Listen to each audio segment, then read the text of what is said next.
નમસ્કાર મિત્રો, આજના સમાચારમાં તમારું સ્વાગત છે। દેશ, દુનિયા અને ગુજરાતના તાજા, મોટા અને મહત્વના સમાચાર જાણીએ તે પહેલા ચેનલમાં નવા હોય તો ચેનલને સબસ્ક્રાઇબ અને લાઇક કરી દેજો। આગળના મહત્વના સમાચારની વાત કરીએ તો એસબીઆઈએ આપ્યો મોટો ઝટકો, લોન થઈ મોંઘી। આરબીઆઈએ ભલે રેપો રેટમાં કોઈ ફેરફાર ના કર્યો હોય, પરંતુ ઘણી બેંકોએ લોન પર વ્યાજ વધારવાનું શરૂ કરી દીધું છે। એસબીઆઈએ ફરી એકવાર હોમ લોનના વ્યાજમાં વધારો કર્યો છે। બેંકે 15 જૂનથી તમામ ટેન્યુઅર માટે તેના માર્જિનલ કોસ્ટ ઓફ લેન્ડિંગ રેટમાં 10 બેસિસ પોઈન્ટનો વધારો કર્યો છે। બેંકે એક વર્ષમાં એમસીએલઆર 8.65% વધારીને 8.75% અને 2 વર્ષનો એમસીએલઆર 8.85% અને 3 વર્ષનો એમસીએલઆર 8.95% કર્યો છે, જેને લીધે લોનની ઈએમઆઈ વધશે।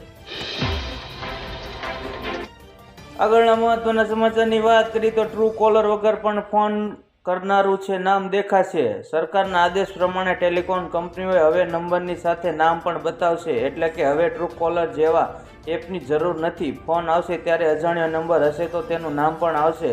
હાલ હરિયાણા અને મુંબઈમાં ટ્રાયલ શરૂ કરાયું છે। સરકારે 15 જુલાઈ સુધીમાં સમગ્ર દેશમાં તેને લાગુ કરવા સૂચના આપી છે। જે આધાર કાર્ડનો ઉપયોગ કરીને નંબર લીધો હશે તેનું નામ સામેવાળી વ્યક્તિને દેખાશે। આગળના મહત્વના સમાચારની વાત કરીએ તો ગીરની ધ્વજા ઝૂઝી, તલાલામાં 3.5ની તીવ્રતાનો ભૂકંપનો અનુભવ। ગીર સોમનાથમાં તાલાલામાં ભૂકંપનો આંચકો અનુભવાયો। બપોરે 2.47 કલાકે 3.5ની તીવ્રતાનો આંચકો અનુભવાયો। તલાલાથી 13 કિલોમીટર દૂર ભૂકંપનું કેન્દ્રબિંદુ નોંધાયું છે।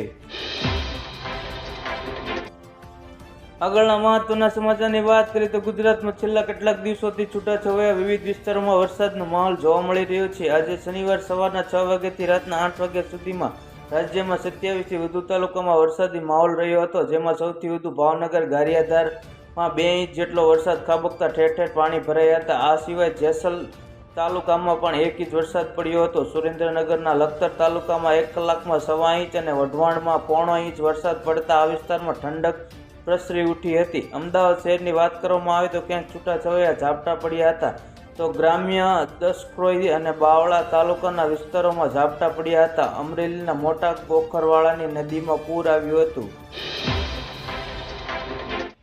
આગળના મહત્વના સમાચારની વાત કરીએ તો હવામાન શાસ્ત્રી અંબાલાલ પટેલે આવતા 24 કલાકમાં ચોમાસું ગુજરાત માટે સક્રિય થઈ જશે તેવી આગાહી કરી છે। આ સાથે તેમણે કહ્યું છે કે ખેડૂતો માટે સારા સમાચાર છે। આવતા દિવસોમાં તારીખ 17થી 22માં ગુજરાતમાં ભારે પવન ફૂંકાશે।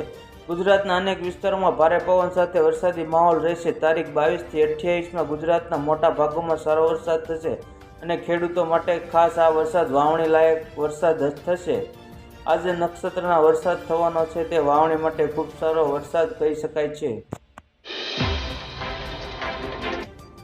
ગુજરાતમાં ચોમાસું બેસી ગયા બાદ ખેડૂતો સારા વરસાદની રાહ જોઈ રહ્યા છે। જોકે ચોમાસું બેસી ગયા બાદ પરિબળો સાનુકૂળ ન હોવાને કારણે ચોમાસાને ધરીને બ્રેક લાગી ગઈ હતી, પરંતુ ફરી એક વખત અરબી સમુદ્ર અને બંગાળની ખાડીમાં પરિબળો સાનુકૂળ હોવાને કારણે આગામી 24 કલાકમાં ચોમાસાની ગતિને વેગ મળશે તેવો હવામાન નિષ્ણાત અંબાલાલ પટેલે આગાહી કરી છે। હવામાન નિષ્ણાત અંબાલાલ પટેલે જણાવ્યું હતું કે અરબી સમુદ્રમાં લો પ્રેશર બનતા બંગાળના ઉપસાગરમાં લોકેશન બનતા હવે ધીમે ધીમે દક્ષિણ પશ્ચિમ ચોમાસું સક્રિય થશે।